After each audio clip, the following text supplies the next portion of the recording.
Space Command is here, ladies and gentlemen. The president made the announcement. If you go over to the Daily Caller, they will talk about this. President Donald Trump officially revived the U.S. Space Command on Thursday, a long-defunct division of the Defense Department that represents a major step towards a potential new Space Force military branch.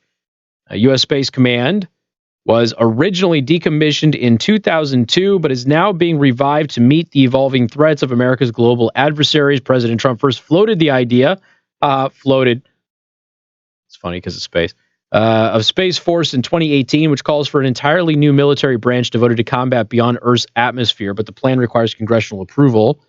And depending on the makeup of Congress at the time that this thing actually gets voted on, it could very well pass. Here's the thing. Even the far left has to understand that there is a threat from space. And I'm not talking about little green aliens, although that might be a real thing. Who knows?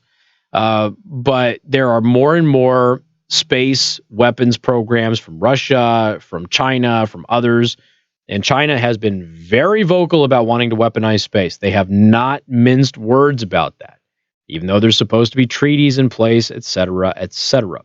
But I've told you before, giant space lasers, you neutralize anybody from anywhere from space. You don't jeopardize any lives. You don't blow up massive buildings or anything like that and risk collateral damage. Just, hey, terrorist is walking down the street and he's gone. That's it. Just dust at that point in time. That's what we need to do. As the newest combatant command, SpaceCom will defend America's vital interests in space, the next warfighting domain, President Trump said. Our adversaries are weaponizing Earth's orbits with new technology. This is true. Targeting American satellites. True. That are critical to both battlefield operations and our way of life at home. True. All of those things are happening. None of that is in dispute. President Trump appointed Air Force General John Raymond to lead SpaceCom, which was originally founded in 1985, but dissolved following the 9/11 terror attacks, according to Foreign Policy magazine.